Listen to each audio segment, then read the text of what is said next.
ഈ ചിരിക്കാൻ എളുപ്പമല്ലാതെ ചിരിക്കാൻ തുടങ്ങി കഴിഞ്ഞു കഴിഞ്ഞാൽ എന്ത് സംഭവിക്കാം? നമ്മുടെ കുടുംബത്തിൽ പകുതി പ്രശ്നങ്ങൾ തീർന്നു. നമ്മുടെ കുടുംബത്തിൽ. കാരണം നമ്മളിങ്ങനെ എന്തോ ആണെന്നൊരു തോന്നല് നമ്മുടെ കുടുംബത്തിൽ ഇങ്ങനെ മുഖമൊക്കെ വീർപ്പിച്ച് ഇല്ലെങ്കിൽ കുറച്ച് കറികളൊക്കെ ഉണ്ടാക്കി വെച്ച് കഴിഞ്ഞാൽ അമ്മമാർ പുലർച്ചയ്ക്ക് എഴുന്നേറ്റതാ എന്നിട്ട് കുറേ കറികളുണ്ടാക്കി, എന്നിട്ട് അതിനിടയിൽ കൂടെ എന്തെങ്കിലും ചോദിക്കാം, നിങ്ങൾക്കറിയില്ല ഞാൻ അടുക്കളയിൽ എത്ര നേരമായി പണിയെടുക്കണു, ഞാൻ തൊടുത്ത വേലക്കാരിയാ. അമ്മേ ഹല്ലേലൂയ. അപ്പം ഭർത്താവിൻ്റെ തമ്മിൽ ഇവളൊരു ടെററിസ്റ്റാണ്. അപ്പം നമ്മൾ ഏത് അവസ്ഥയിലാണെങ്കിലും പൊന്നുമക്കളെ ഒന്ന് ചിരിച്ച് സന്തോഷത്തോടുകൂടെ നമ്മൾ സംസാരിക്കുകയാണെങ്കിൽ അവരെ നമുക്ക് നേടിയെടുക്കാൻ പറ്റും. ഒന്ന് ഉറക്കെ പറഞ്ഞ ഹല്ലേലൂയ. ഞാൻ അത് മാക്സിമം ഇപ്പോൾ പരിശ്രമിച്ചുകൊണ്ടിരിക്കുന്നുണ്ട്. കാരണം എന്നെ കാണുമ്പോൾ ചില സ്ഥലത്ത് പറയും പോലീസുകാരനാന്ന് പറയും, ചില സമയത്ത് ഗുണ്ടാ നേതാവെന്ന് തോന്നും. പക്ഷെ എൻ്റെ മുഖം ഇടയ്ക്കിടയ്ക്ക് മാറിക്കൊണ്ടിരിക്കും. ഞാൻ ചിലപ്പോൾ താടി വയ്ക്കും, ചിലപ്പോൾ ജുബ്ബ ഇടും. അങ്ങനെ വ്യത്യസ്തമായതുകൊണ്ട് ചിലപ്പോൾ കണ്ടുപിടിക്കാൻ പറ്റില്ല. ഒന്നുറക്കെ പറഞ്ഞ ഹല്ലേലൂയ. ഇനി നമുക്ക് പോയിന്റിലേക്ക് വരണ്ടേ? ഈ പരിശുദ്ധ അമ്മയെക്കുറിച്ച് നമുക്ക് പറയണമെങ്കിൽ ഈ അമ്മ എന്നാ പറയുന്നത്, ഞാൻ പെട്ടെന്ന് ഇത് പറയുന്നതിന് മുമ്പ് നമുക്ക് പ്രഭാഷകന്റെ പുസ്തകം 3-ാം അധ്യായം, ഞാൻ നേരത്തെ പറഞ്ഞതാണ് ഈ മാതാപിതാക്കന്മാരെ കുറിച്ച് പറഞ്ഞു. പ്രഭാഷകന്റെ പുസ്തകം 3-ാം അധ്യായത്തിലെ അതിലൊരു പോയിന്റ് നമുക്ക് തുടങ്ങാം. അമ്മയെക്കുറിച്ച് തുടങ്ങുമ്പോൾ ആദ്യം ഇത് തുടങ്ങാം. പ്രഭാഷകൻ 3-ാം അധ്യായത്തിലെ ഇങ്ങനെ പറയുന്നുണ്ട്: മകനെ സൗമ്യതയോടുകൂടെ കർത്തവ്യങ്ങൾ അന്വേഷിക്കുക. ദൈവത്തിനെ നീ എത്ര ഉന്നതനാണോ അത്രമാത്രം വിനീതനാവുക. അപ്പോൾ കർത്താവിൻ്റെ കൃപയ്ക്ക് നീ പാത്രമാകും. അമ്മേ ഹല്ലേലൂയ. എന്നെ പറഞ്ഞാൽ ഞാൻ പരിശുദ്ധ അമ്മയെ കുറിച്ച് എടുത്ത് പറയാൻ പോകുന്നത്. അതിന് മുന്നേ പരിശുദ്ധ അമ്മ ഇങ്ങനെ വെളിപ്പെടുത്തിയ ഒരു വചനമാണ് എന്നെ പറയുന്നത്: നീ എത്രമാത്രം ഉന്നതനാണോ. ഞാൻ കഴിഞ്ഞ ദിവസം ഇന്നലെ ഞാൻ വടക്കാഞ്ചേരി, എൻ്റെ വീട് വടക്കാഞ്ചേരിയാണ്, തൃശ്ശൂർ ജില്ലയിൽ. വടക്കാഞ്ചേരിയിൽ നിന്ന് പള്ളിയിൽ നിന്ന് കുർബാന കഴിഞ്ഞ് ഇറങ്ങിയ ഉടനെ ഒരു ഫുൾ സ്ലീവ് ഷർട്ടിട്ടുള്ള ഒരു മനുഷ്യൻ വന്ന് തട്ടി, ജോയ്സൺ ബ്രദറാണല്ലേ? ഞാൻ പറഞ്ഞത് വചന പ്രഘോഷകനാണല്ലേ? ഞാൻ യൂട്യൂബിൽ കാണാറുണ്ട് കേട്ടാന്ന്. സന്തോഷം. അതിനുശേഷം ആൾ പറയാണ്, ഞാൻ വടക്കാഞ്ചേരിയിലത്തെ മജിസ്ട്രേറ്റാണ് കേട്ടാന്ന്. അപ്പം ഞാൻ എവിടെ കിടക്കുന്നു, അയാളെവിടെ കിടക്കണോ? എന്നെ പറയുന്നത് ഞാൻ വടക്കാഞ്ചേരിയിലത്തെ മജിസ്ട്രേറ്ററാണെന്ന്. മജിസ്ട്രേറ്റിൻ്റെ അടുത്ത് സംസാരിക്കാൻ പോലും പറയാൻ പറ്റില്ല. പക്ഷേ ഞാൻ വടക്കാഞ്ചേരിയിലെ മജിസ്ട്രേറ്റാണ്. ഞാൻ ഇവിടെ നിന്ന് ഇന്ന് മാറിപ്പോവാണ്, പാലക്കാട് ചിറ്റൂർക്ക് മാറി പോവാ. ബ്രദർ എനിക്ക് വേണ്ടി ഒന്ന് പ്രാർത്ഥിക്കണം കേട്ടോ എന്ന്. അമ്മേ ഹല്ലേലൂയ. അപ്പൊ സത്യത്തിലെ ആരാ ഇതില് എളിമയിൽ കടന്നു വന്നത്? ഞാനാണോ എളിമയിലേക്ക് കടന്നു വന്നത്? ആളാണോ എളിമയിലേക്ക് കടന്നു വന്നത്? പറഞ്ഞേ. മജിസ്ട്രേറ്റാണ് എളിമയിലേക്ക് കടന്നു വന്നത്. ഞാൻ എന്തോ ഉയർന്നു കണ്ട, ഞാൻ യൂട്യൂബിൽ പ്രസംഗിക്കുന്ന, ലോകം മുഴുവൻ കണ്ടുകൊണ്ടിരിക്കുന്ന ഒരു വചനപ്രഘോഷകനാണ്. കണ്ട, ഒരു മജിസ്ട്രേറ്റ് വന്നിട്ട് എൻ്റെ അടുത്ത്. അപ്പൊ എൻ്റെ ഉള്ളിലേക്ക് എന്ത് കയറി? അഹങ്കാരം കയറി. പക്ഷെ മജിസ്ട്രേറ്റോ, ഇത്രയും വലിയ പദവിയുള്ള വ്യക്തി വന്ന് താഴ്ന്ന് എൻ്റെ അടുത്ത് വന്ന്, ആ മനുഷ്യൻ എല്ലാ ദിവസവും ഖുർആനിക്ക് വരും, ഞാൻ കാണാറുള്ളതാ. കാരണം ഞാൻ മജിസ്ട്രേറ്റാണ്, നമുക്ക് സംസാരിക്കാൻ പറ്റുമല്ലോ വെച്ച് സംസാരിക്കാറില്ല. എല്ലാ ദിവസവും പോകണം. ഒരൊറ്റ ദിവസം പോലും ആ മനുഷ്യൻ കുർബാനയ്ക്ക് മുടങ്ങി ഞാൻ കണ്ടിട്ടില്ല. ഏകദേശം 1 വർഷത്തിലധികം പഠിപ്പിച്ച് ഞാൻ കണ്ടിട്ടുള്ളതാണ്. അയാൾ മെയിൻ വിങ്ങിലാവും, ഞാൻ സൈഡ് വിങ്ങിലാണ്. പക്ഷെ ആ സാറ് കറക്റ്റായിട്ട് വന്ന് സ്വയം താവുകയാണ്. അപ്പൊ നീ എത്രമാത്രം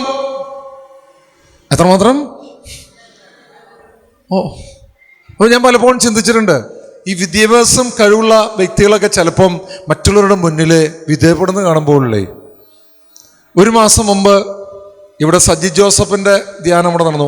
2 മാസം മുമ്പ് സജ്ജി ജോസഫിൻ്റെ ധ്യാനം അവിടെ നടന്നുകൊണ്ടിരിക്കുക. അപ്പം നമ്മുടെ ധ്യാനം അവിടെ നടക്കുന്നുണ്ട്. അപ്പം ഞാൻ ഇവിടുന്ന് കാപ്പ് പൊട്ടിച്ച് ഇവിടുന്ന് ധ്യാനം നടന്നുകൊണ്ടിരിക്കുമ്പോൾ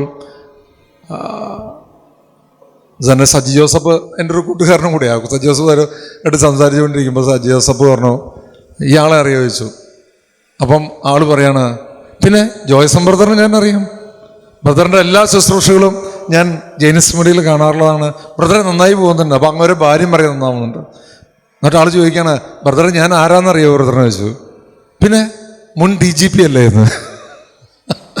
ആരാണ്? മുൻ DGP. അപ്പം മുൻ DGP അപ്പോൾ ഓട്ടോമാറ്റിക്കായിട്ട് ആരാ താഴ്ന്നേ? ഞാനല്ല താന്നു. ആരാ താന്നിയ? DGP താന്നത്. അമ്മേ ഹല്ലേലൂയ. അപ്പം ഞാൻ എൻ്റെ ഉള്ളിലുള്ള അഹങ്കാരം എന്താ വരുന്നത്? ഇത് സാധാരണ വചനപ്രഘോഷനായി ഞാൻ മുൻ DGP. ഞങ്ങൾ ഇന്നോട്ട് ഒരുമിച്ച് ഭക്ഷണം കഴിക്കുക. അവിടെ സന്തോഷ് ടീര് അവിടെ മുകളിൽ ഒരുമിച്ച് ഭക്ഷണം കഴിക്കുകയാണ്. സജി ജോസഫും ഞാനും DGP ആളെ ഭാര്യയും കൊണ്ട് ഒരുമിച്ച്. അപ്പം പുള്ളിൻ്റെ ഉള്ളിൽ എന്തോ ആണെന്ന് വല്ല മനസ്സിലാവുണ്ടോ? അമ്മേ ഹല്ലേലൂയ. ശക്തി പറഞ്ഞ ഹല്ലേലൂയ. നീ എത്രമാത്രം ഉന്നതനാണോ അത്രമാത്രം വിനീതനാകുമ്പോൾ അതിൻ്റെ അടിയിലൊരു പോയിന്റ് ഉണ്ട്. ആ പോയിന്റിലേക്ക് ഞാൻ കൊണ്ടുപോകണേ. എന്നെ പറഞ്ഞ അടുത്ത വചനം എന്നെ പറഞ്ഞ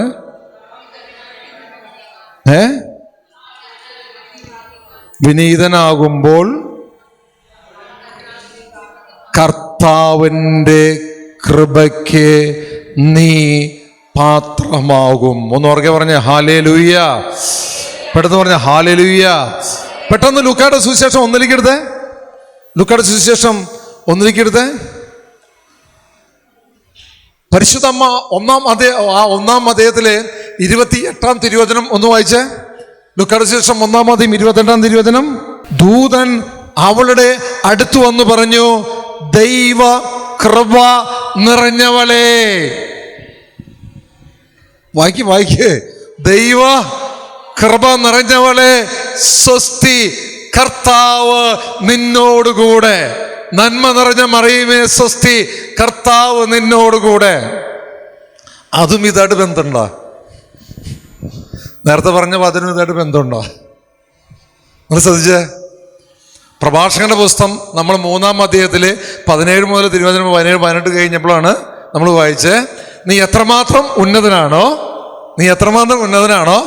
നീ ആ ഉന്നതനായ നീ താഴ്ന്നു കഴിഞ്ഞു കഴിഞ്ഞാൽ നീ കൃപയ്ക്ക് പാത്രമാകും. ആ കൃപ ലഭിച്ചപ്പോഴാണ് ഇതുപോലെ അത്രമാത്രം പരിശുദ്ധമ്മ താഴ്ന്നു കഴിഞ്ഞപ്പോഴാണ് എന്തു പറയുന്നു, ആ ദൈവ കൃപ ലഭിക്കുന്നു. അപ്പോഴാണ് ദൂതൻ സങ്കീർത്തനത്തിൽ പറയുന്നുണ്ട്, ദൂതന്മാർ കഴിഞ്ഞിട്ടാണ് അതിൻ്റെ താഴെയാണ് മനുഷ്യനെ സൃഷ്ടിച്ചിട്ടുള്ളതെന്ന് പറയുന്നത് അല്ലേ. അപ്പൊ ദൂതൻ പറയുകയാണ് ദൈവ കൃപ നിറഞ്ഞവളെ സ്വസ്തി, കർത്താവ് നിന്നോടുകൂടെ. അപ്പൊ നീ ഉന്നതനായി മാറുമ്പോൾ കൃപയ്ക്ക് പാത്രമായി മാറുന്നു, ഒപ്പം തന്നെ കർത്താവ് നിന്നോടുകൂടെയും മാറും. ഈ ഒരു അത്ഭുത രഹസ്യം ദൈവമക്കളെ ഞാൻ അവിടെ ഇരുന്ന് ദിവ്യഗാനത്തിന് ഇപ്പൊ പ്രാർത്ഥിച്ചുകൊണ്ടിരിക്കുമ്പോൾ വെളിപ്പെടുത്തിയ നിങ്ങൾക്കും എനിക്കും തരാൻ വേണ്ടി ഒന്ന് കൈയടിച്ച് ദൈവത്തെ ബന്ധപ്പെടുത്തിയേ. അപ്പൊ നമ്മുടെ ജീവിതത്തിലേക്ക് നമുക്ക് വളരാൻ പറ്റിയ ഏറ്റവും ഒരു അത്ഭുത മാർഗമാണ് ആ വെയിറ്റ് പിടിച്ചതൊക്കെ ഒന്ന് മാറുക. ഒന്ന് സ്വയം ചെറുതാകുക. സ്വയം ചെറുതാകുമ്പോൾ ദൈവത്തിൻ്റെ കൃപ നമ്മളിൽ വന്ന് നിറയും, ഒപ്പം തന്നെ കർത്താവ് നമ്മളിൽ വന്ന് പ്രവർത്തിക്കും. ഒന്നുറക്കെ പറഞ്ഞ ഹല്ലേലൂയ. കർത്താവ് നമ്മൾ വന്ന് പ്രവർത്തിക്കുന്ന സമയത്ത് പരിശുദ്ധ അമ്മയുടെ ഒരു സ്തോത്രഗീതം അതിൻ്റെ തൊട്ടടുത്തുണ്ട്.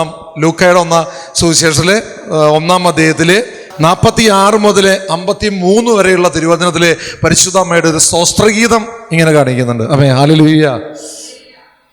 ആ മറിയത്തിൻ്റെ സ്തോത്രഗീതം പണ്ട് എനിക്ക് എൻ്റെ ചെറുപ്പത്തിലൊക്കെ, ഞാൻ തൃശ്ശൂർ ജില്ലയിലായതുകൊണ്ട് നിങ്ങൾ വ്യത്യസ്ത ജില്ലയിലായതുകൊണ്ടും വ്യത്യസ്ത റീത്തുകളായതുകൊണ്ടായിരിക്കാം, പണ്ട് നമ്മൾക്കുള്ള ഒരു കുടുംബ പ്രാർത്ഥനയുടെ പുസ്തകമുണ്ട്. ഈ കുടുംബ പ്രാർത്ഥനയുടെ പുസ്തകത്തിൻ്റെ ഏറ്റവും ബാക്കിൽ ഈ മറിയത്തിൻ്റെ സ്തോത്രഗീതം പാട്ടുണ്ടായിരുന്നു. ഓർമ്മയുള്ളവരൊന്ന് കൈ ഉയർത്തിയേ, കണ്ടിട്ടുള്ളവരൊന്ന് കൈ ഉയർത്തിയേ. ഞങ്ങളുടെ നാട്ടിലൊക്കെ ഉണ്ടായിരുന്നു. ആ പാട്ട് ഇങ്ങനെയായിരുന്നു: ഞാനെന്നാഥനെ വാഴ്ത്തുന്നു, മോദം പൂണ്ടു പുകഴ്ത്തുന്നു, എളിയൊരു ദാസിയ നിഖിലേശൻ കനിവോട് തൃക്കൻ പാർത്തല്ലോ, രക്ഷകനലിവു നിറഞ്ഞെന്നിൽ ദിവ്യകരങ്ങൾ ചൊരിഞ്ഞതിനാ, തലമുറകൾ വാഴ്ത്തിടുമെന്നെ നിരന്തരമാം ഭക്തജനത്തിനു സകലേശൻ നിത്യമനോ. ഇന്നു മറന്നുപോയി ഞാനും നിങ്ങളും. ഹല്ലേലൂയ. ചെറുപ്പത്തിലൊക്കെ ഈ CLC സൊഡാലിറ്റിയിലൊക്കെ എന്താ പറയുക, അന്ന് ഞങ്ങളൊക്കെ പാടിയിരുന്ന ഒരു പാട്ടാണ്. ഞങ്ങളല്ല, നമ്മളൊക്കെ പാടിയിരുന്ന പാട്ടാണ്. അത് ഇതായിരുന്നു, ഏത് മറിയത്തിൻ്റെ ഈ സ്തോത്രഗീതമായിരുന്നു. നമുക്കതൊന്ന് വായിക്കേ. ഇതാണ് അടുത്ത മെസ്സേജ് നിങ്ങൾ കിട്ടിയിട്ടുള്ളത്. 1-2 വചനങ്ങൾ ദൈവം അതൊരുക്കുകയാണ്. നിങ്ങൾ ശ്രദ്ധിച്ചിരുന്നോ? ഞാൻ കർത്താവിൻ്റെ അടുത്ത് പറഞ്ഞു, കർത്താവേ, ഈ മക്കൾക്ക് വേണ്ടത് മാത്രം തന്നാൽ മതി, വേറെ ഒന്നും തരണ്ടെന്ന് പറഞ്ഞിട്ടുണ്ട്. എൻ്റെ മനസ്സിൽ കാണാപാടുള്ള മാതാവിൻ്റെ കുറേ ക്ലാസ്സുകളോ അല്ലെങ്കിൽ കുറേ വചനങ്ങളോ ഒന്നും തരരുത്. മറിച്ച് ഈ ദൈവ മക്കൾക്ക് ഇന്ന് വേണ്ടത് നീ കൊടുത്താൽ മതി. എന്നോട് ഞാൻ ശരിക്കും ഒരുങ്ങി പ്രാർത്ഥിച്ചു. ഒപ്പം തന്നെ ഞാൻ 2 പേരെടുത്ത് എൻ്റെ തലയിൽ വെച്ചൊന്നും പ്രാർത്ഥിക്കാൻ പറഞ്ഞു. അവരും ശക്തമായിരുന്നു പ്രാർത്ഥിച്ചു. അങ്ങനെ ശക്തമായി കർത്താവ് തന്നൊരു മെസ്സേജാണ് ഞാൻ നിങ്ങളുടെ അടുത്ത് പറയാൻ പോകുന്നത്. നമുക്ക് വചനം വായിക്കാം. 46 മുതൽ തിരുവചനം. മറിയം പറഞ്ഞു, എൻ്റെ ആത്മാവ് കർത്താവിനെ മഹത്വപ്പെടുത്തുന്നു, എൻ്റെ ചിത്തം എൻ്റെ രക്ഷകനായ ദൈവത്തിൽ ആനന്ദിക്കുന്നു. ഇത് ഒരുമിച്ച് വായിക്കുമ്പോൾ ഒരു അഭിഷേകം. കർത്താവ് പ്രത്യേകിച്ച് നിങ്ങളുടെ രോഗങ്ങൾ, ഒപ്പം തന്നെ മനസ്സിൻ്റെ അസ്വസ്ഥതകൾ, ഇതൊക്കെ വിട്ടുമാറുണ്ടോ? ഞാൻ പറഞ്ഞു, പ്രത്യേകമായ ഒരു വലിയൊരു കൃപ ഈ സമയം ഒഴുകാൻ പോവാണ്. ഒന്നുകൂടി വായിക്കാൻ നമുക്ക്. മറിയം പറഞ്ഞു, എൻ്റെ ആത്മാവ് കർത്താവിനെ മഹത്വപ്പെടുത്തുന്നു, എൻ്റെ ചിത്തം എൻ്റെ രക്ഷകനായ ദൈവത്തിൽ ആനന്ദിക്കുന്നു. അവിടുന്ന് തൻ്റെ ദാസിയുടെ താഴ്മയെ കടാക്ഷിച്ചു. ഇപ്പോൾ മുതൽ സകല തലമുറകളും എന്നെ ഭാഗ്യവതി എന്ന് പ്രവർത്തിക്കും. ശക്തനായവൻ എനിക്ക് വലിയ കാര്യങ്ങൾ ചെയ്തിരിക്കുന്നു. അവിടുത്തെ നാമം പരിശുദ്ധമാണ്. അവിടുത്തെ ഭക്തരുടെ മേൽ തലമുറകൾ തോറും അവിടുന്ന്. അത് വായിച്ചാൽ ഇതുവരെയാണ് നമുക്ക് സന്ദേശം തരാം ദൈവം ആഗ്രഹിച്ച വാക്കുകൾ ഇട്ടാം. നമുക്കതിലെ ഇങ്ങനെ പറയുകയാണ്. ഒരു വചനം ആ സമയത്ത് സ്ട്രൈക്ക് ചെയ്ത് ഇങ്ങനെയാണ്, അവിടുന്ന് തൻ്റെ ദാസിയുടെ താഴ്മയെ കടാക്ഷിച്ചു. ശ്രദ്ധിക്കണേ, എന്നാ പറഞ്ഞ്? അവിടുന്ന് തൻ്റെ ദാസിയുടെ താഴ്മയെ കടാക്ഷിച്ചു. അപ്പോൾ ഞാൻ കർത്താവിനോട് ചോദിച്ചു, കർത്താവേ, ഈ ഒരു വചനം എന്താണ് എനിക്കിപ്പോൾ റിപ്പീറ്റ് ചെയ്ത്, ഞാൻ ഇടയ്ക്ക് വായിക്കാനുള്ളതല്ലേ, എന്താ റിപ്പീറ്റ് ചെയ്ത് തരണം? അപ്പോൾ കർത്താവ് പറയാണ്, നീ വേഗം യോഹന്നാന്റെ സുവിശേഷം 2 എടുത്ത് വായിക്കേ. പെട്ടെന്ന് യോഹന്നാന്റെ സുവിശേഷം 2 എടുക്കാം. നമുക്ക് എന്നാ അതിൻ്റെ കണക്ഷൻ നമുക്ക് നോക്കാം.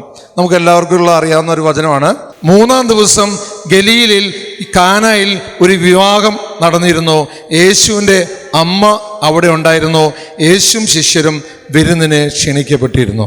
എന്ന് പറഞ്ഞത്, ഈ വിവാഹ വിരുന്നിനെ യേശുവിനെയും ശിഷ്യന്മാരെയും ആര് വിളിച്ചു? കല്യാണ വീട്ടുകാർ വിളിച്ചു, ക്ഷണിച്ചു. അങ്ങനെയാണെങ്കിൽ ഇങ്ങനെയല്ല പറയേണ്ടത്. എങ്ങനെ പറയേണ്ടത്? അമ്മയെയും യേശുവിനെയും ശിഷ്യന്മാരെയും വിരുന്നിനെ ക്ഷണിക്കപ്പെട്ടിരുന്നു. ആ വാക്കല്ലല്ലോ വന്നത്. അതിന് മുന്നേ പറയാണ്, യേശുവിൻ്റെ അമ്മ അവിടെ ഉണ്ടായിരുന്നു.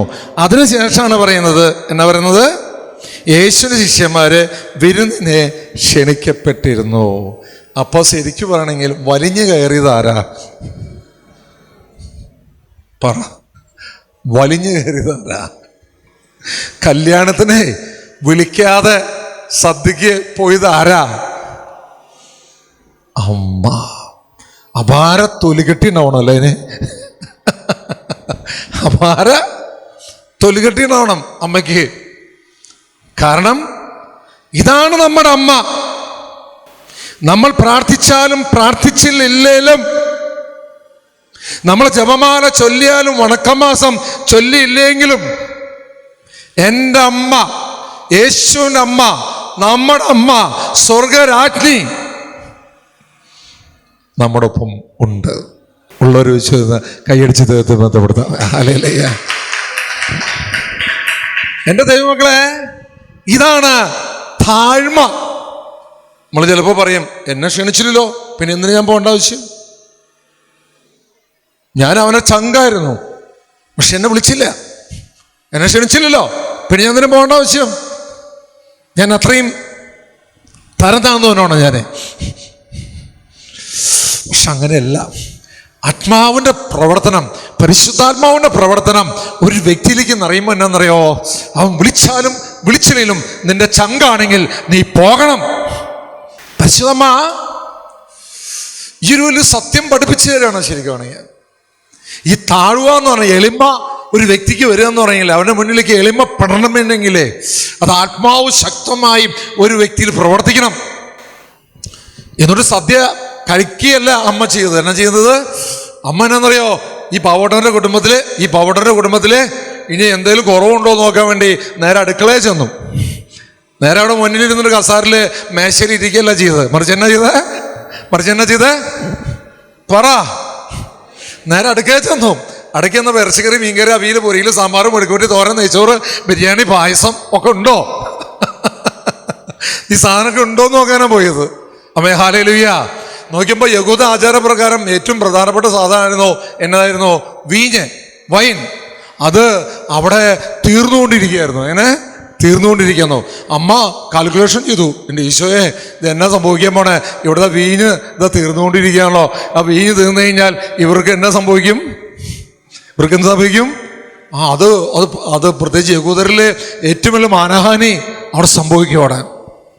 അപ്പൊ അമ്മ അങ്ങനെ നോക്കി വിഷമിച്ചിരിക്കുമ്പോൾ എന്നാ പറയുന്നത്? യേശുവും ശിഷ്യന്മാരും വന്നപ്പോൾ നേരെ അമ്മ അങ്ങോട്ട് ചെന്നു. അപ്പോൾ ഇതിൽ നമ്മൾ ആ എളിമയെക്കുറിച്ചാണ് ആദ്യം നമ്മൾ വായിച്ചു കേട്ടത്. എന്നാ പറയുന്നത്? അവിടുന്ന് തൻ്റെ ദാസിയുടെ താഴ്മയെ കടാക്ഷിച്ചു. കണക്ഷൻ വരുന്നുണ്ടോ? ദാസിയായി അമ്മ എവിടെ ചെന്നു? കല്യാണ വീട്ടിലേക്ക് ചെന്നു. ഇനി അമ്മ ചെന്ന് പറയാണ്, മോനെ അവർക്ക് വീഞ്ഞില്ലടാ, വീഞ്ഞ് തീർന്നു പോയിടാ. അപ്പൊ കർത്താവ് പറയേണ്ടത്, സ്ത്രീയെ എനിക്കും നിനക്ക് എന്ത്? എൻ്റെ സമയം ഇതുവരെ ആയിട്ടില്ലല്ലോ. അത്ഭുതങ്ങളും അടയാളങ്ങളും ഒക്കെ നടത്താനുള്ള സമയം ആയിട്ടില്ലല്ലോ. പക്ഷെ അമ്മയ്ക്കുള്ളിൽ ആരുണ്ട്? പിതാവായ ദൈവം, പുത്രനായ ദൈവം, പരിശുദ്ധാത്മാവായ ദൈവം, ട്രിനിറ്റി.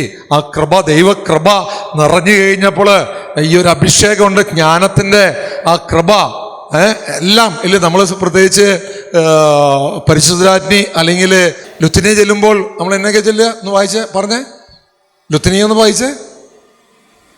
നിങ്ങൾ ലുത്തിനിയ ചെല്ലാറില്ലേ? കർത്താവ് എഞ്ചിരിക്കണമേ, വിഷയാഞ്ചിരിക്കണമേ.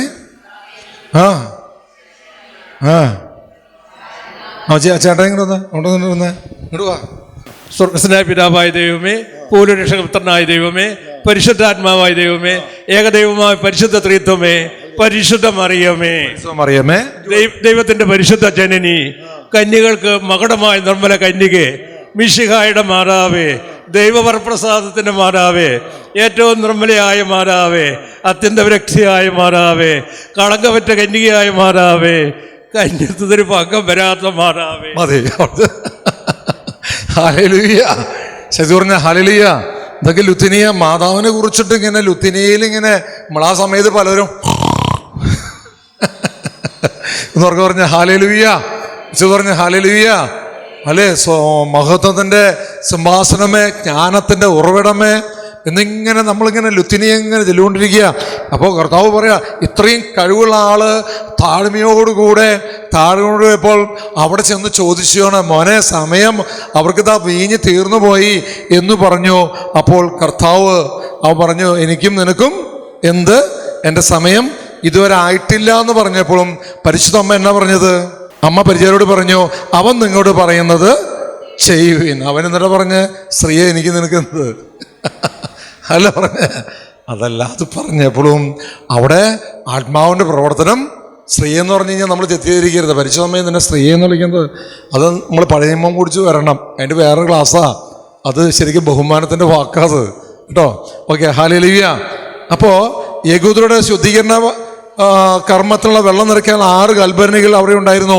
ഓരോന്നിനും 2-3 അളവ് കൊള്ളുമായിരുന്നു. ഭരണികളിൽ വെള്ളം നിറയ്ക്കുവിൻ എന്ന് യേശു അവിടെ കൽപ്പിച്ചു.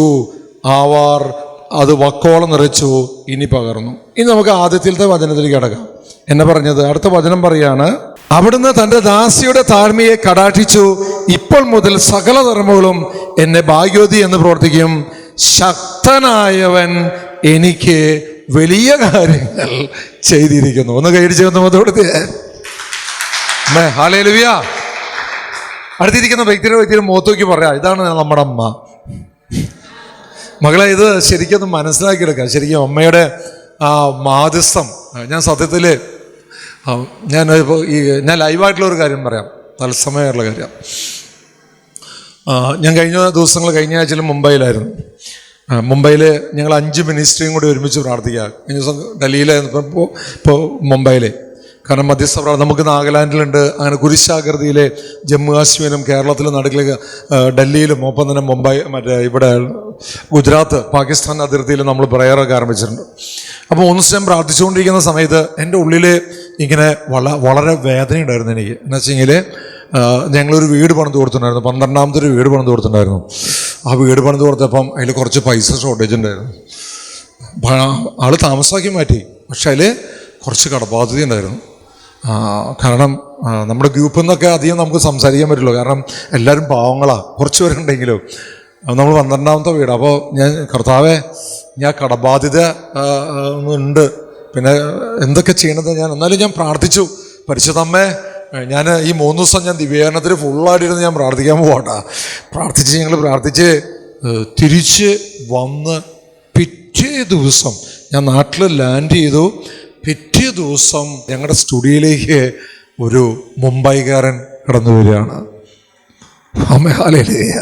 അവൾക്ക് മലയാളം അറിയില്ല, ഇംഗ്ലീഷ് ഹിന്ദി മാത്രമല്ലോ, പക്ഷെ മലയാളിയാ. എന്നിട്ട് പറയും, ജോയ്സമ്പ്രത്തിനെ കുറിച്ച് ഞാൻ കേട്ടിട്ടുണ്ട്, പ്രത്യേകിച്ച് മുംബൈയിൽ നമ്മുടെ സുഹൃത്തുക്കൾ പറഞ്ഞു കേട്ടിട്ടുണ്ട്. അന്ന് ബ്രദർ എന്തോ ഒരു വീട് പണിയെ കുറിച്ചിട്ടുള്ളതൊക്കെ അവർ പറഞ്ഞിട്ടുണ്ടായിരുന്നല്ലോ. ബ്രദറെ, ഇന്നാ കാശ് എന്ന് പറഞ്ഞാൽ എൻ്റെ മേശോർത്തണ്ട് ഇട്ടുകൊണ്ടു കെട്ടുകണക്കിന് നോട്ട്. കഴിഞ്ഞ ദിവസം ഉണ്ടായ കാര്യ. അന്ന് രാത്രി തന്നെ ഞാൻ കൊടുക്കാനുള്ളവരെ പൈസ പണം കൊടുത്തു. മനസ്സിലായ? ഹല്ലേലൂയ. ഞാൻ വീട്ടിൽ പിന്നീട് രഹസ്യമായിട്ട് ഇരിക്കട്ടെ, ഞാൻ ഒന്നും പറയില്ല. ഹല്ലേലൂയ. ശക്തി പറഞ്ഞ ഹല്ലേലൂയ. ശരിക്കും പരിശുദ്ധ അമ്മയോട് ഞാൻ പറയണം, അമ്മേ ഇടപെടും കേട്ടോ. എനിക്ക് ഈ കടൻ ഞാൻ ഒരുത്തുന്നത് കാശ് ചോദിക്കാനൊക്കെ ഭയങ്കര പേടിയാണ്. പക്ഷെ മറ്റുള്ളവർക്ക് വേണ്ടി ഞാൻ കാശ് ചോദിക്കും, കുഴപ്പമൊന്നുമില്ല. മനസ്സിലായ? പക്ഷെ ഇപ്പോൾ എല്ലാവർക്കും ഭയങ്കര ടൈറ്റായിരുന്നു. നമ്മൾക്ക് വീട് പണിത് തരാമെന്ന് പറഞ്ഞവരൊക്കെ പിന്മാറി, അവർക്ക് സാമ്പത്തികമായിട്ട് ഭയങ്കര ടൈറ്റാണ്. എന്നാലും ചിലവരും അതിലും ജനലൊക്കെ പലരും സ്പോൺസർ ചെയ്തു. ഇപ്പോൾ ഇതിലുള്ളവർ തന്നെ തന്നിട്ടുണ്ടോ 2 പേരൊക്കെ. അപ്പം ഞാൻ പറയുന്നത് വെച്ചെങ്കിൽ 10 ലക്ഷം രൂപയോളം വേണം അത്. അപ്പോൾ അതിനുവേണ്ടി ശരിക്കും കർത്താവ് ആ സമയത്ത് പരിശുദ്ധമായിട്ട് കഴിഞ്ഞ ആഴ്ചയിലുണ്ടായ അത്ഭുത ഞാൻ പറഞ്ഞ് അമ്മേ ഹല്ലേലൂയ. എനിക്കെന്നറിയോ, നമ്മൾ ശരിക്ക് ദൈവസന്നിധിയിൽ ഒന്ന് പ്രാർത്ഥിച്ചു കഴിഞ്ഞാൽ നിഷ്കളങ്കതയോടുകൂടെ വർത്തിക്കുമ്പോൾ കർത്താവിൻ്റെ കൃപ ഒഴുകുകയാണ്. അമ്മേ ഹല്ലേലൂയ. ശക്തി പറഞ്ഞ ഹോരിക്കുക ഹല്ലേലൂയ. മകളെ, പരിശുദ്ധമ്മ പറയുന്നതെന്നറിയോ, നിങ്ങളുടെ കുറവ് എന്തേലും ആയിക്കോട്ടെ, പക്ഷെ നിങ്ങൾ നിഷ്കളങ്കതയോടുകൂടെ എന്താ പറയുക, ഒന്ന് ദൈവസന്നിധിയിൽ നിന്ന് കൊടുത്താണല്ലോ കൃപയ്ക്ക് പാത്രമാകും. ഒപ്പം തന്നെ ശക്തനായവൻ അടുത്തിരിക്കുന്ന വ്യക്തിയെടുത്ത് പറയാ, വലിയ കാര്യങ്ങൾ നിനക്ക് ചെയ്യുമെന്ന് പറയേ. അത് കൈപിടിച്ചോണ്ട് പറ. ഞാൻ 7ാം ക്ലാസ്സിൽ പഠിക്കുന്ന സമയത്ത് എൻ്റെ അപ്പൻ തമിഴ്നാട് ഡിപ്പാർട്ട്മെൻറ്റാണ് ജോലി ചെയ്തുകൊണ്ടിരിക്കണം. തമിഴ്നാട് PWDയിൽ ജോലി ഉണ്ടായിരുന്നു. അപ്പോൾ ഞങ്ങൾ വെക്കേഷൻ സമയത്തൊക്കെ ഞങ്ങൾ ഇങ്ങനെ തമിഴ്നാട്ടിലേക്ക് പോകും. അന്ന് ട്രിച്ചിനാപ്പള്ളിക്ക് അടുത്ത് ജയകുണ്ടം എന്നൊരു സ്ഥലത്താണ് ഈ അണക്കെട്ടിൻ്റെ പ്രൊജക്റ്റുകളാണ്. അപ്പോൾ അന്ന് ഞങ്ങൾക്ക് ക്വാർട്ടേഴ്സ് കിട്ടിയില്ല. അപ്പോൾ ഞങ്ങളൊരു ചെറിയ വീട് വാടകയ്ക്ക് എടുത്തിട്ടാണ് ഞങ്ങൾ നിൽക്കുന്നത്. അപ്പോൾ അന്നൊരു ശനിയാഴ്ച സമയത്ത് ഞങ്ങൾ 4 മക്കളാണ് എൻ്റെ വീട്ടിൽ. അതായത് എൻ്റെ ചേച്ചി, ചേട്ടൻ, ഞാൻ, അനിയത്തി. അപ്പം ഞങ്ങളവിടെ കളിച്ചുകൊണ്ടിരിക്കുന്ന സമയത്ത് അപ്പം പറഞ്ഞു, വേഗം നിങ്ങൾ കുളിച്ച് റെഡിയായി ഉച്ചതിരിഞ്ഞ് നമുക്ക് മാതാവിൻ്റെ പള്ളിയിൽ പോകണമെന്ന് പറഞ്ഞു. അപ്പം അവിടെ ഒരു പള്ളിയുണ്ട്, തൊട്ടടുത്തൊരു പള്ളിയുണ്ട്. അപ്പോൾ എൻ്റെ അപ്പനും കുറച്ച് ആൾക്കാരും കൂടെ അവിടെ ചീട്ട് കളിച്ചുകൊണ്ടിരിക്കുക, അന്ന് മുടക്കായറും ചീട്ട് കളിച്ചുകൊണ്ടിരിക്കുന്നത്. അപ്പോൾ എൻ്റെ അമ്മ കുളിമുറിയിലേക്ക് കയറി. അപ്പം അമ്മ പറഞ്ഞു, നീ കുളിമുറിയിലേക്ക് കയറാൻ വെയിറ്റ് ചെയ്യണ്ട, നീ മറ്റുള്ളവരുടെ കുളി കഴിഞ്ഞു, ഞാനും കുറിച്ച് നമുക്ക് പെട്ടെന്ന് ഇറങ്ങണം, അപ്പച്ചൻ്റെയും കുളിയൊക്കെ കഴിഞ്ഞിട്ടുള്ളതെന്ന് പറഞ്ഞു. അപ്പം ഞാൻ അവിടെ ഒരു ചെറിയൊരു കിണറാണേ, അതിങ്ങനെ ചെറിയ റിങ്ങായിട്ടുള്ള നല്ല ആഴമുണ്ട്. അന്ന് നമ്മുടെയൊക്കെ സോപ്പ് എന്ന് നല്ല ഓർമ്മയുണ്ട്, ലൈബോയ് സോപ്പാണ്. ലൈബോയ് സോപ്പിൻ്റെ പ്രത്യേകത മനസ്സിലായി, എത്ര തേച്ചാലും പതയാത്ത പണ്ടത്തെ ഓർമ്മയില്ലേ ആ സോപ്പൊക്കെ, അത് പകുതിയാക്കി തരും. എന്നുവെച്ചെങ്കിൽ പെട്ടെന്ന് കഴിയാതിരിക്കാൻ വേണ്ടി പകുതിയാക്കി തരും. എന്നിട്ട് ആ പകുതിയാക്കിയ ആ ലൈബോയ് സോപ്പ് ഉണ്ടല്ലോ, ഈ ലൈബോയ് സോപ്പ് കൊണ്ട് ഇങ്ങനെ പതപ്പിച്ച് ഉള്ളിൽ പ്രാവാണ്.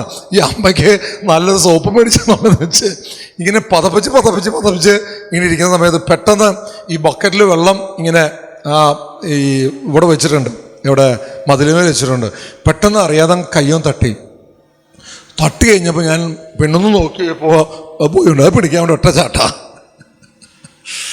എൻ്റെ ദൈവമേ, അത് ചിന്തിക്കുന്ന ഇപ്പോഴും ചിന്തിക്കുമ്പോൾ പേടിയോധമാണ്. നല്ല ആഴാണേ, ചെറിയ റിങ്ങുകളാ. ഞാനിങ്ങനെ തലകുത്തി ഇങ്ങനെ പോയിക്കൊണ്ടിരിക്കുക, ആകാശത്ത് നിന്ന് വരുന്ന പോലെ ഭയങ്കര സ്പീഡിലാണ്. പക്ഷേ ഞാൻ ആ ബക്കറ്റ് തട്ടി വീഴുന്ന സെക്കൻഡിലാണ് എൻ്റെ അമ്മ കുളിമുറിയിൽ നിന്നും ഡോറ് തുറന്ന് പുറത്തേക്ക് വരുമ്പോഴാണ് ബക്കറ്റും ഇതും കൂടി ഞാൻ പോകുന്നത്. ആ സമയത്ത് അമ്മ അവിടെ നിന്ന് ഒറ്റ ഓളിട്ട് പറഞ്ഞു, മാതാവേ എൻ്റെ മോനെ രക്ഷിക്കേ. ആ സ്വരം ഞാൻ കേട്ടു. 7ാം ക്ലാസ്സുകാരൻ, 13-14 വയസ്സുകാരൻ, ആ സ്വരം ഞാൻ കേട്ടു. അങ്ങനെ ഞാൻ ഈ തലകുത്തി ഇങ്ങനെ പോയി, അങ്ങനെ വെള്ളത്തിൻ്റെ അവിടെ എവിടെയും തല വാർപ്പിൽ അല്ലെങ്കിൽ ആ റിങ്ങിൽ എവിടെയും തട്ടിയില്ല. ഇങ്ങനെ പോയി വെള്ളത്തിൻ്റെ അടുത്ത് എത്തിയെന്ന് ഓർമ്മ പോകുന്നുണ്ട്. പിന്നെ സത്യത്തിൽ ഞാൻ നിൽക്കുന്ന എവിടെയാണെന്നറിയാമോ? ഏറ്റവും മുകളിൽ ഒരു പാമ്പേര്, നമ്മൾ പാമ്പേരി എന്ന് പറയില്ല, ആ റിങ്ങ, എൻ്റെ തള്ള വിരല് ആ ഒരു പാമ്പേരിൽ നിൽക്കുന്നു. ഒപ്പം തന്നെ എൻ്റെ ഈ ഒരു വിരൽ മാത്രം എൻ്റെ അമ്മ പിടിച്ചു നിൽക്കുന്നു. അവിടുത്തെ അമ്മമാരെല്ലാവരും ഓടി വന്നു, എൻ്റെ ചപ്പച്ചനും കൂടി ഓടി വന്ന് നോക്കുമ്പോൾ കാണുന്ന സീനത് നേരെ പൊക്കി പുറത്തേക്ക് കൊണ്ടുവന്നു. എൻ്റെ ദൈവമേ, ഹല്ലേലൂയ. അതുകൊണ്ടാണ് ഞാനിവിടെ നിൽക്കുന്നത് കേട്ടോ. അമ്മേ ഹല്ലേലൂയ, ശക്തി പറഞ്ഞ ഹല്ലേലൂയ. ആ സെക്കൻഡിൽ എൻ്റെ അമ്മേ, എൻ്റെ മാതാവേ എന്ന് വിളിച്ച ആ സെക്കൻഡിൽ അവിടെ അത്ഭുതം കാണിക്കും. അത് ഞാൻ 7ാം ക്ലാസ്സിൽ പഠിക്കും. 13 വയസ്സുകാരൻ്റെ ആദ്യത്തെ വിറ്റ്നസ്സാണ് ഞാൻ പറയുന്നത്. അമ്മേ ഹല്ലേലൂയ. ഇനി രണ്ടാമത് കുറേ അത്ഭുതങ്ങളുണ്ട്. ഇപ്പം അടുത്ത് ഞാനൊരു 2 കൊല്ലം മുമ്പുണ്ടായ ഒരു അത്ഭുതം ഞാൻ പറയേ. നമ്മുടെ കോവിഡിന് മുമ്പ് വടക്കാഞ്ചേരിയിൽ വിൻസെൻ്റ് പോളുകാർ പിള്ളേർ, യൂത്ത് പിള്ളേരുണ്ട്, ഒരു 10-30 പിള്ളേർ. ആ പിള്ളേരെ കൊണ്ട് ഞങ്ങൾ അതിരപ്പള്ളി വാഴച്ചാലിൽ ടൂറിന് പോയി കാട്ടിലേക്ക് പോയി തിരിച്ചു വരുമ്പോൾ, കാരണം ഞങ്ങൾ അവിടുത്തെ ട്രൈബൽസിൻ്റെ ഇടയിലേക്കാണ് പോയത്, ആദിവാസികളുടെ ഇടയിലേക്ക്, കാട്ടിനുള്ളിൽ കൂടെ പോകുമ്പോൾ തന്നെ ആന വരും എന്നൊക്കെ പറഞ്ഞ് പേടിപ്പിച്ചു. പക്ഷെ ആനയൊന്നും വന്നില്ല. പക്ഷെ ഇരുട്ടായി. പക്ഷെ ഫോറസ്റ്റ് പ്രസിഡൻ്റാക്കി, ഫോറസ്റ്റ് ഡിപ്പാർട്ട്മെൻറ്റ്. അങ്ങനെ തിരിച്ച് ഞങ്ങൾ വണ്ടിയിൽ വന്നുകൊണ്ടിരിക്കുക, ടെമ്പോ ഡ്രൈവറിൽ. അപ്പോൾ ഞാൻ എന്നാ വെച്ചാൽ സൈഡിലിരുന്ന് നടുക്കി ഒന്ന് കൊന്തയിലുകൊണ്ടിരിക്കുക. പിള്ളേരിങ്ങനെ പാട്ടൊക്കെ പാടിക്കൊണ്ടിരിക്കുക. അപ്പം ഞാനിങ്ങനെ കൊന്തയിലുകൊണ്ടിരിക്കുക. ഒന്നിരിക്കുമ്പോൾ പെട്ടെന്ന് ഒരുത്തൻ പിന്നെന്ന് പറഞ്ഞാണ്, ദാ ആന. അപ്പോൾ പെട്ടെന്ന് ഈ ടെമ്പോ ഡ്രൈവറോടെ ചവിട്ടി നിർത്തി ഡ്രൈവർ. ആന എവിടെ? മുമ്പിൽ കാണാനുമില്ല. നോക്കുമ്പോൾ ഞാനെന്നറിയോ, ആ സൈഡ് ഗ്ലാസ്സിലെത്തിട്ട് ഞാനിങ്ങനെ തുറന്ന് വെച്ചപ്പോൾ തൊട്ടടുത്ത് ആന വന്ന്, ഒറ്റ ആന വന്ന് വണ്ടി മറിച്ചിടാൻ നോക്കുക. ഞാൻ പറഞ്ഞു, വിട്ടോടാ. ഡ്രൈവർ ഭയങ്കര സ്പീഡിൽ പോകുന്നു. ഞാൻ അന്ന് ആ ഗ്ലാസ് തുറന്ന് ജസ്റ്റ് നോക്കിയിട്ടില്ലായിരുന്നെങ്കിൽ ആ യുവജനവും ഞങ്ങളും അടുത്ത കൊക്കയിലേക്ക് വീണ്, അല്ലെങ്കിൽ അവൻ ആരെങ്കിലും ഒരാളെങ്കിലും പീസാക്കി മാറ്റിയിരുന്നു. ഞാൻ എന്നെ കൊന്തയിൽ കൊണ്ടിരിക്കുക. എൻ്റെ ദൈവങ്ങളെ, എൻ്റെ ജീവിതത്തിൽ 18 വർഷമാണ് ഞാൻ നവീകരണത്തിൽ വന്നിട്ടുള്ളൂ. ഞാൻ നവീകരണത്തിൽ മുന്നത്തെ അനുഭവം അത് പറഞ്ഞത്. ഇനി ഉണ്ട് കേട്ടോ, കുറേ അനുഭവമുണ്ട്. പക്ഷെ ഞാൻ പറയുന്നത്, ആ തക്ക സമയത്ത് അമ്മയുടെ ഒരു ഇടപെടലുണ്ട്. അമ്മ നമുക്ക് എന്താ പറയുക, അമ്മയോടൊപ്പം നമ്മൾ യാത്ര ചെയ്യുമ്പോൾ അപകടം വിടുമ്പോൾ ആ ഒരു ഇൻഫർമേഷൻ, മുന്നറിയിപ്പ് അപ്പം തരികയാണ് ചെയ്തത്. അത് ശക്തനായവൻ വലിയ കാര്യങ്ങൾ ചെയ്യും, വിശ്വസിക്കുക. നിങ്ങളുടെ ഉള്ളിൽ എത്ര വല്ലാത്ത പ്രശ്നമാണോ ഇപ്പോൾ വന്ന്, എത്ര വല്ലാത്ത പ്രോബ്ലം നിങ്ങൾക്കുണ്ടോ, സാമ്പത്തികമായിട്ടോ രോഗങ്ങളായിട്ടോ ഇല്ലെങ്കിൽ കേസായിട്ടോ ക്രിമിനൽ കേസായിട്ടോ എന്തോലും ആയിക്കോട്ടെ, എന്തവസ്ഥ ആയിക്കോട്ടെ, ശക്തനായവൻ വലിയ കാര്യങ്ങൾ നിങ്ങൾക്ക് ചെയ്യും. അത് ഉറപ്പാ. പരിശുദ്ധമ്മ അതാ പറഞ്ഞു തരുന്നത്.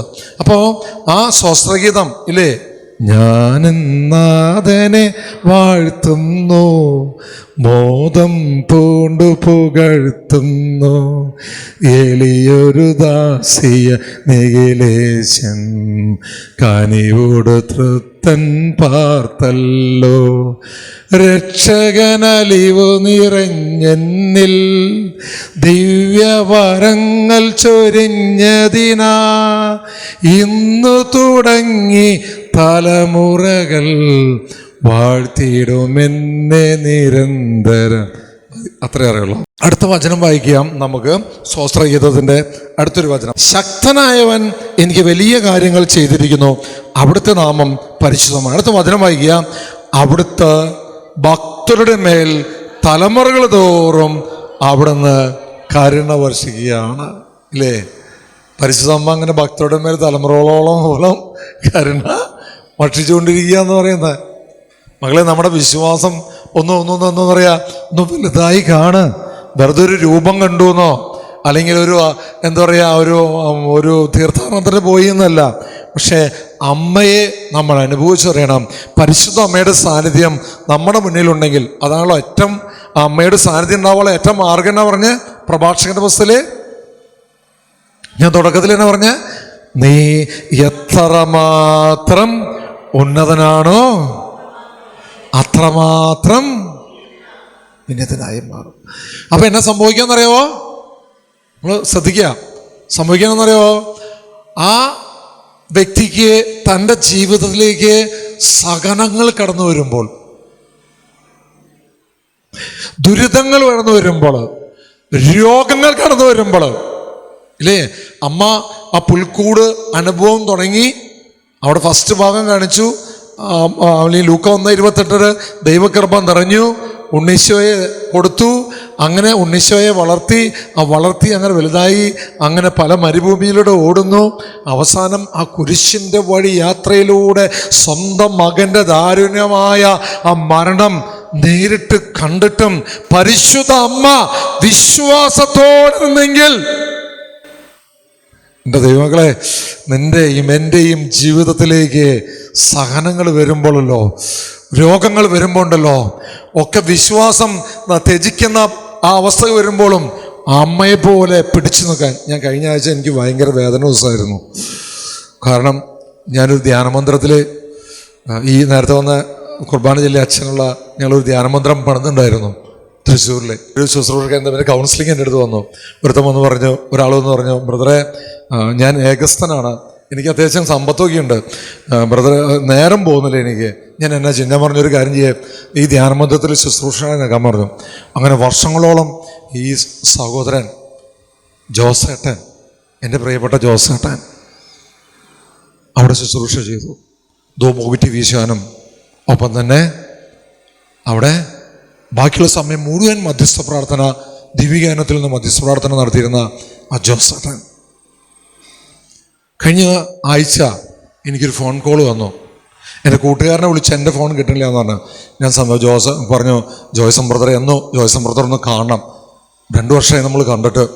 ബ്രദറെ ഇവിടുന്ന് ധ്യാനമന്ദിരത്തിൽ നിന്ന് വിട്ടുമാറി, പിന്നെ കുറേ ഇപ്പോൾ ശുശ്രൂഷയുടെ നടക്കല്ലേ. ഞാൻ ഇപ്പോൾ അവിടെ പോകുന്നില്ല. ഈ പ്രത്യേകിച്ച് ഈ കോവിഡൊക്കെ ആയതുകൊണ്ട് എൻ്റെ ശരീരത്ത് ഒരുപാട് രോഗങ്ങൾ വന്നിരിക്കുക. ശരീരത്ത് ഒരുപാട് രോഗങ്ങൾ വന്നിരിക്കുക. ജോയ്സം ബ്രദറെ പ്രാർത്ഥിക്കണം. ഞാൻ പറഞ്ഞു, ഇത്രയും വർഷങ്ങളോളം ദിവ്യാനത്തിൽ പ്രാർത്ഥിച്ചതല്ലേ, ഇതൊക്കെ സ്വീകരിക്കാനുള്ള ശക്തി ലഭിക്കുന്നേ, രോഗങ്ങൾ വന്നോട്ടേന്നേ. അപ്പം എനിക്കിട്ട് മെസ്സേജ് ഇങ്ങനെയായിരുന്നു പ്രാർത്ഥിക്കുമ്പോൾ, ഈ സഹനങ്ങൾ ശുദ്ധീകരണത്തിൽ കിടക്കുന്ന ആത്മാക്കൾക്ക് വേണ്ടി പ്രാർത്ഥിക്കാൻ ദൈവം ആവശ്യപ്പെടുന്നുണ്ടെന്ന്. ജോസേട്ടാ ധൈര്യമായിട്ടിരിക്കുക, ഈ വേദനകൾ ശുദ്ധീകരണത്തിൽ ആത്മാവ് കൊണ്ട് പ്രാർത്ഥിക്കുമ്പോൾ വലിയൊരു വിടുതൽ കിട്ടും എന്ന് പറയുമ്പോൾ, എല്ലാ ജോയ്സം ബ്രദറെ ഞാൻ അന്നാലും മാനസ്യം ബ്രദർ ഞാൻ എന്നെ കാണാം എന്ന് പറഞ്ഞതാ. അവിടുന്ന് 2 ദിവസം കഴിഞ്ഞപ്പോൾ ജോസേട്ടൻ്റെ രോഗം ചെക്ക് ചെയ്തതിൻ്റെ റിസൾട്ട് വന്നു എന്നാണ് ഞാൻ അറിഞ്ഞത്. നോക്കിയപ്പം ക്യാൻസറാണെന്ന് അറിഞ്ഞു. അനിയൻ്റെ മരുമകൾ അവരെ വീട്ടിലാണ് താമസിക്കുന്നത്. ആളൊക്കെ അവിടെ സ്വത്തുള്ളത് തന്നെയാണ്. മരുമകളെടുത്ത് പറഞ്ഞു, മോളെ നീ ഒരു ചായ വെച്ച്, എനിക്ക് ദാഹിക്കുന്നുണ്ടെന്ന് പറഞ്ഞു. അവിടെ അവൾ പോയി ചായ വയ്ക്കാൻ പോയി. ഈ മനുഷ്യൻ പോയി തൊട്ടപ്പുറത്തൊക്കെ അണ്ണാരിലേക്ക് ഒറ്റ ചാട്ടം. അയാൾ മരിച്ചു. സങ്കടമായി. എത്ര വർഷങ്ങളോളം ദിവ്യഗാനത്തിൽ നിന്ന് പ്രാർത്ഥിച്ചതെന്നറിയാമോ? പക്ഷെ രോഗം വരുമ്പോഴേക്കും വിശ്വാസം നഷ്ടപ്പെട്ടു പോയി. എൻ്റെ ദൈവമക്കളെ, നിങ്ങൾ എത്ര ധ്യാനം കുടിക്കാം, അല്ലെങ്കിൽ എത്ര വല്ല ശുശ്രൂഷക്കാരെ നിങ്ങൾ അയക്കാം, പ്രതിസന്ധികൾ വരുന്നേ. എൻ്റെ അടുത്തൊക്കെ പലരും പറഞ്ഞതാ, ഇയാൾക്ക് വേറെ പണിയൊന്നുമില്ല, ഈ വചനപ്രഘോഷമൊക്കെ നിർത്തിപ്പോയിക്കോടെ. സ്വന്തം മകൻ 14 വയസ്സുള്ള മകൻ ഈ വചനം പറഞ്ഞുകൊണ്ടിരിക്കുമ്പോഴല്ലേ പോയി അപ്പുറത്ത് കോറിയിൽ ചെന്ന് മരിച്ചേ. എന്താ കർത്താവിനെ കണ്ണില്ലേ, മൂക്കില്ലേ, ചെവിയില്ലേ, കയ്യില്ലേ? ആ ശുശ്രൂഷകൻ നിർത്തി പോ എന്ന് എൻ്റെ അടുത്ത്. എൻ്റെ മകൻ മരിക്കുന്നത് 2009 മനസ്സിലായ? പക്ഷെ എൻ്റെ കർത്താവ് അറിയാതെ എനിക്ക് ഈ ഭൂമിയിൽ ഒരു വിഗ്രഹവുമില്ല. ഭാര്യയായാലും മക്കളായാലും അല്ലെങ്കിൽ ഒന്നും തന്നെ ഈ നിമിഷം വരെ എനിക്ക് ഒരുപാട് രോഗങ്ങളുണ്ടെന്ന്. എനിക്ക് ഹാർട്ട് അറ്റാക്ക് 4 ബ്ലോക്കാ, ഡിസ്കുകളൊക്കെ ബ്ലോക്കാ. ഞാൻ ഒരുപാട് ഇത് വെച്ചുകൊണ്ട് ഞാൻ നാഗാലാൻഡ്, മുംബൈയും, ഡൽഹിയും, ദുബായി എല്ലാ സ്ഥലത്തേക്കും ഓടിക്കൊണ്ടിരിക്കുന്നത്. എൻ്റെ അമ്മ പറയും, പൊന്നു ജോയ്സാ ഒന്ന് വിശ്രമിച്ചോറാ നിനക്ക്, ഒന്ന് കുറച്ചൊന്ന് ഉറങ്ങിക്കോറാ നിനക്ക്. ഞാൻ അമ്മയോട് പറയും, അമ്മേ മനുഷ്യനെ ആകെ കൂടി ഒരു കുറച്ച് സമയം തരുന്നത്. ആ സമയം സഭയ്ക്ക് വേണ്ടി, രാജ്യത്തിന് വേണ്ടി ഓടണം. മനസ്സിലാവണ്ടോ? അല്ല രോഗം എന്ന് പറഞ്ഞ് ഞാൻ വീട്ടിൽ കുത്തിരിക്കാനല്ല. അപ്പോൾ ദൈവം, ഞാൻ പറയാന്നറിയാവോ, ഈ ശുശ്രൂഷ ചെയ്യുന്ന ശുശ്രൂഷകൻ അവിടെ കുറച്ച് നാളുകൾക്ക് മുമ്പ് അതേ ധ്യാന മന്ദിരത്തിലെ വേറൊരു തോമസ് ചേട്ടൻ ഉണ്ടായിരുന്നു, എൻ്റെ കൂട്ടുകാരൻ്റെ അപ്പൻ. ഞങ്ങൾ ഒരുമിച്ച് പഠിച്ച കൂട്ടുകാരൻ്റെ അപ്പൻ നല്ലൊരു കർഷകനാണ്, സൈക്കിളിൽ മാത്രമേ യാത്ര ചെയ്യുള്ളൂ. ഈ തോമസ് ചേട്ടനും ഇതുപോലെ തന്നെ ശരീരത്ത് അലർജി രോഗം വന്നു. ഈ രോഗം വന്നു കഴിഞ്ഞപ്പോൾ പള്ളിയിൽ പോയില്ല, ഇനി ഞാൻ പള്ളിയിലേക്ക് പോവില്ല എന്ന് പറഞ്ഞു. ഭാര്യ പറഞ്ഞു, തൊട്ട മുന്നിലെ പള്ളി, ഞാൻ പോവില്ല. ഒരു ദിവസം ഭാര്യയെ പള്ളിയിൽ പോയിട്ട് വരുമ്പോൾ തോമസ് ചേട്ടൻ എന്നാ ചെയ്തതെന്നറിയാമോ? ബാക്കിൽ കിണറിൽ ഒരു കയറിട്ട് കഴുത്തിലിട്ടിട്ട് നേരെ കിണറിലേക്ക് ചാടി. വെള്ളത്തിലേക്ക് എത്തിയില്ല, കിണറുമേ തൂങ്ങി ആള് മരിച്ചു. ശുശ്രൂഷകൻ, വർഷങ്ങളോളം ദിവ്യഗാനത്തിൽ നിന്ന് പ്രാർത്ഥിച്ചവൻ. എൻ്റെ ദൈവമക്കളെ, അത് ഞാൻ പറഞ്ഞേ, ഈ പിശാച് എന്ന് പറഞ്ഞ സാധനം ഉണ്ടല്ലോ, നമ്മളെ യൂദാസിനെ പോലെ തൂങ്ങിച്ചാകാനായിട്ട് നമ്മളെ കൊല്ലാൻ വേണ്ടി അവനിങ്ങനെ നോക്കിക്കൊണ്ടിരിക്കുക. അതുകൊണ്ട് എനി ടൈം പരിശുദ്ധ അമ്മ പറയുന്നത്, മകളെ നിങ്ങളുടെ ജീവിതത്തിലേക്ക് എൻ്റെ മകൻ ഇത്രയും വലിയ കുരിശിൻ്റെ യാത്ര കാണിച്ചു തന്നതല്ലേ, ഇത്ര വക കുരിശിൻ്റെ അതിൻ്റെയൊക്കെ ഒരംശം നിനക്കുണ്ടോ? എന്നിട്ട് ഇങ്ങനെ ചെറിയ സഹനങ്ങൾ ഒക്കെ വരുമ്പോൾ എൻ്റെ പൊന്നു മോനെ, മോളെ, നീ എന്തിനിങ്ങനെ ആത്മഹത്യക്ക് ശ്രമിക്കുന്നേ? നീ എന്തിനാ വിശ്വാസത്തിൽ വിട്ടുപോകുന്നേ? അമ്മ പറയാ. അമ്മ തലമുറകളോളം ഇല്ലേ അവിടുത്തെ ഭക്തരുടെ മേൽ തലമുറകളോളം അവൻ അവിടുന്ന് കരുണ വർഷിക്കാൻ വേണ്ടി നിന്നുകൊണ്ടിരിക്കുക. പക്ഷെ അതും മറന്നുകൊണ്ട് എന്താ പറയാ, എന്നെ ആരും ബഹുമാനിക്കുന്നില്ല, എനിക്ക് ആർക്കും മുൻകരുതൽ തരുന്നില്ല, എൻ്റെ വാക്കുകൾ ആരും കേൾക്കുന്നില്ല, ഇതാ ഞാൻ സാമ്പത്തികമായി തകർന്നു, ഇതെനിക്ക് രോഗങ്ങൾ വരുന്നു, ഇനി ഞാൻ പോയി. 2 അനുഭവം ഞാൻ പറഞ്ഞു. അമ്മേ ഹല്ലേലൂയ. തൊട്ടടുത്തിരിക്കുന്ന വ്യക്തിയെടുത്ത് പറയാ, മരിക്കാൻ വിളിക്കപ്പെട്ടവനല്ല നമ്മൾ. അമ്മേ ഹല്ലേലൂയ. പരിശുദ്ധ അമ്മ പറയാണ്, നീ എത്രമാത്രം ഉന്നതനാണോ, നീ എത്രമാത്രം ഉന്നതനാണോ അത്രമാത്രം നീ ഒന്ന് ചെറുതാവാ, ഒന്ന് ചെറുതായി മാറ്. പരിശുദ്ധ അമ്മ പറയാ, ഒന്ന് ചെറുതായി മാറ്. അപ്പൊ ദൈവകൃപ നിറഞ്ഞു വരും നീ. അപ്പൊ ശക്തനായവൻ വലിയ കാര്യങ്ങള് നിനക്കും എനിക്കും ചെയ്തു തരും.